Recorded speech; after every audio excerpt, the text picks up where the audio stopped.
Hello my viewers, welcome to my channel again. Today I will be discussing how to use punctuation marks in English. It is very necessary to know how to use them if you want to convey something in writing in English. If you don't know, the reader may sometimes misunderstand what you say, and that misunderstanding may lead towards something very serious. Here is how. If I say Ahmed, you are a murderer, it means either Ahmed is a murderer or Ahmed is calling someone a murderer. Its meaning depends on which punctuation mark, a comma or a colon, I use after Ahmed in this sentence. The punctuation marks I will be discussing in this video include question mark, exclamation mark, colon, semicolon, apostrophe and quotation marks or inverted commas. If you want to know how to use comma, I recommend you watch my video titled Rule for Using Comma. Let's get started with the lesson. We use a full stop at the end of a sentence. For instance, he writes awesome essays. A full stop, however, can be used at the end of phrases sometimes. We do so in order to lay emphasis. For example, he was killed in the market in the daytime. Now let's discuss how to use question marks. We use a question mark at the end of an interrogative sentence, clause, phrase or even a word. Let's take an example. What time did you get up today? Question mark is also used at the end of a question tag. For instance, I'm looking nice today, aren't I?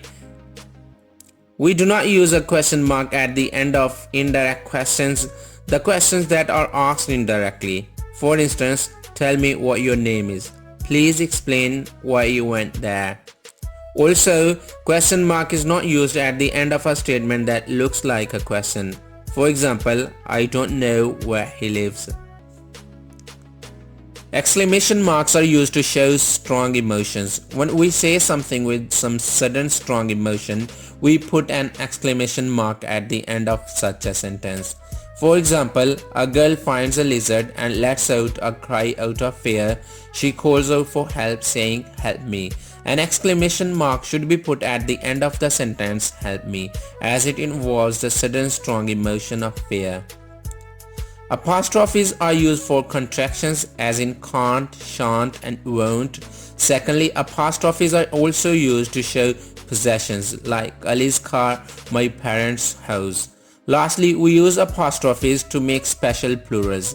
For instance, there are so many ifs in this sentence. He can't pronounce W's correctly. A colon is used for subheadings. It is also used to explain or account for what we have just said. For example, he is an intelligent person. He can memorize 4 pages of this book in less than an hour. Colons are used to produce a list of items. For example, I hate 3 things more than any other thing: corruption, falsehood and dishonesty. Lastly, we use a colon in a direct narration, especially in plays. Semicolons connect two sentences with similar meanings. Here is an example. He went to college, I stayed at home. Semicolons are used in lists instead of commas when lists contain very long items. Pay a close attention to this example. When I reached college, I saw 3 things happen. A student fell down the roof of the college, a teacher punished a student very severely, and the gatekeeper was dismissed for neglecting his duties. Quotation marks can be single or double. We use them in direct speech. For example, he said to me, "I'm tired so I can't stay with you."